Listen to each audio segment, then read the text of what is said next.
Fueron varios los caballos, los que montó Pancho Villa.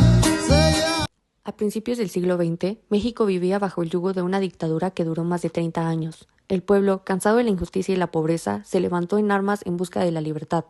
De ese pueblo humilde surgió un hombre que cambiaría la historia, un campesino convertido en líder, un guerrero que peleó por los olvidados, un símbolo de coraje y esperanza. Su nombre, Francisco Villa, el Centauro del Norte. Esta es su historia, la historia de los villistas, la fuerza del pueblo mexicano. ¿Alguna vez se ha preguntado quién realmente fue Pancho Villa? Sí, muchos lo conocen por los corridos, por los caballos e incluso por la guerra, pero su historia va mucho más allá. Algunos lo llamaron bandido, otros lo consideraron un héroe, pero en realidad fue un hombre que nació del pueblo y luchó por su gente. Su nombre real era Doroteo Aragón Arámbula y nació en San Juan del Río, Durango, en 1878. Desde joven, él conoció lo que era la pobreza y la injusticia.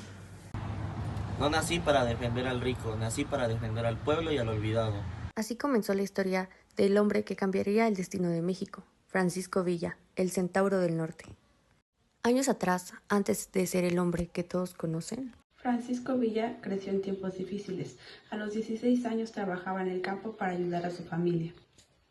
Pero todo cambió cuando defendió a su hermana de un hacendado abusivo.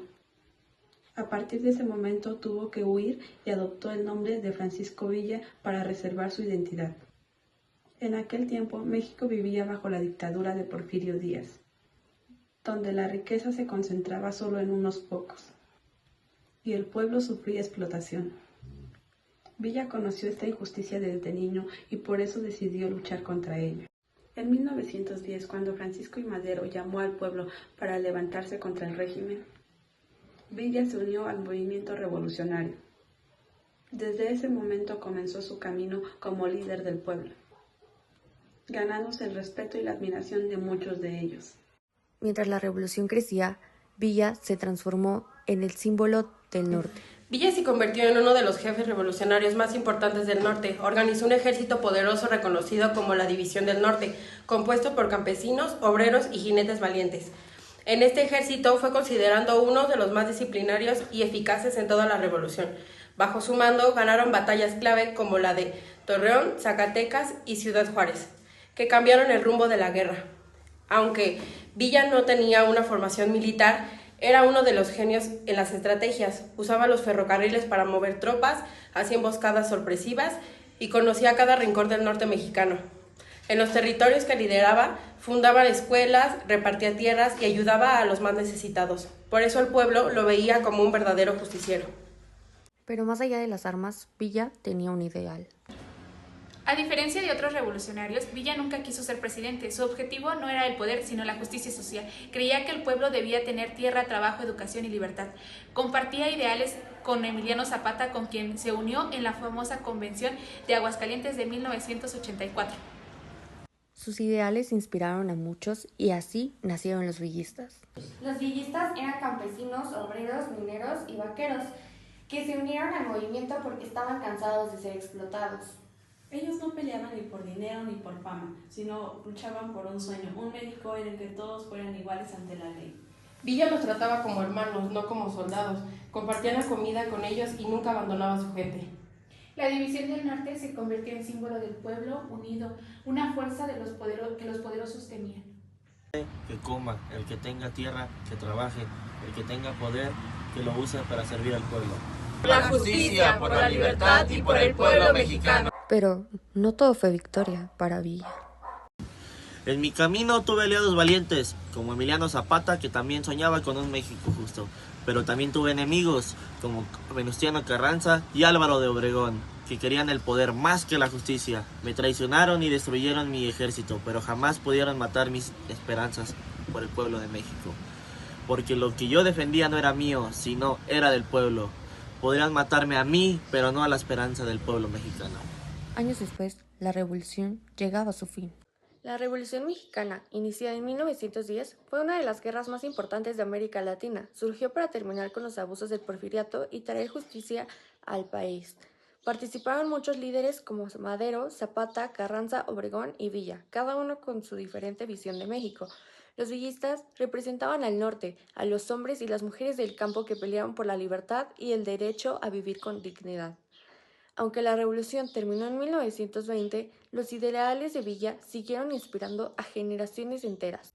Hoy su nombre sigue vivo. Hoy Francisco Villa es recordado como uno de los grandes símbolos del pueblo mexicano. Su vida nos enseña que la verdadera grandeza está en vivir, no en dominar. Gracias a su lucha, el pueblo comprendió que la libertad se gana con valor. Su nombre vive en corridos, escuelas, avenidas y en el corazón de quienes aún creen en un México más justo. Mientras haya injusticia, siempre habrá quien pelee por la libertad. Y así su historia termina, pero su espíritu no. Aunque murió, su nombre sigue vivo. Para algunos fue un rebelde y para otros un héroe. Pero para el pueblo siempre será el símbolo de la justicia. ¿Y tú, Pancho, valió la pena tu lucha?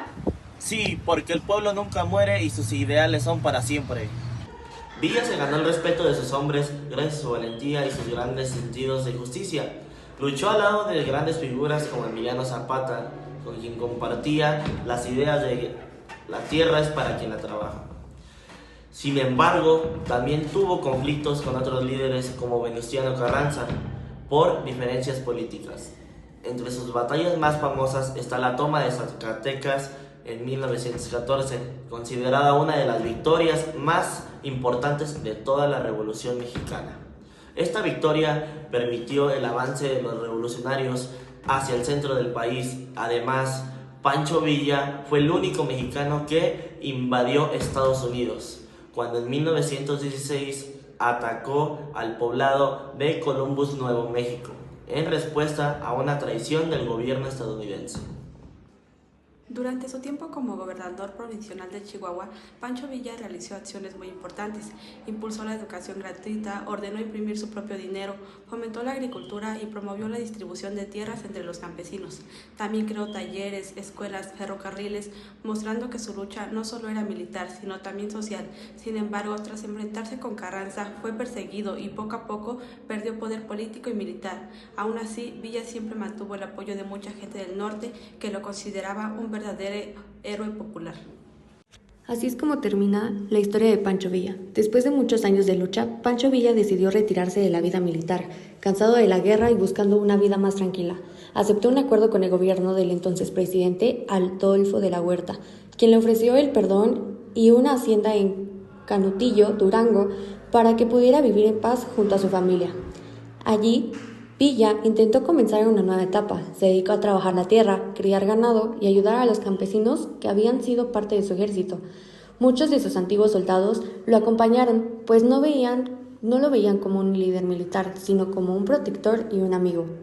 Durante esos años, Pancho Villa mostró un lado más humano y familiar.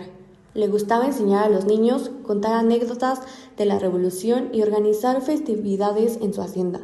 A pesar de haber sido un hombre temido en los campos de batalla, en Canutillo era representado por su generosidad y su deseo de que México viviera en justicia y paz.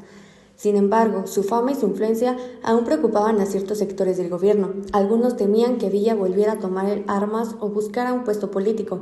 Por eso, el 20 de julio de 1923, mientras viajaba en su automóvil por las calles de Parral, Chihuahua, fue asesinado en una emboscada. Le dispararon más de 40 veces, terminando así con la vida del hombre que había sido uno de los líderes más temidos y admirados de la revolución.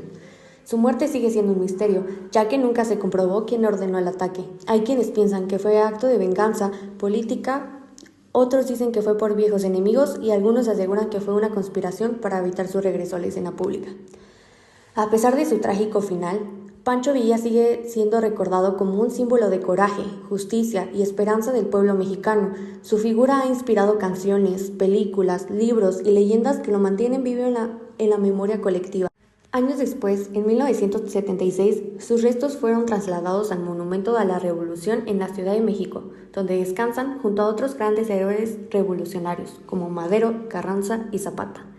Así, la historia de Pancho Villa no termina con su muerte, sino que sigue viva en cada relato, en cada rincón del norte de México y en el corazón de quienes creen que la lucha por la igualdad y la libertad no se olvida.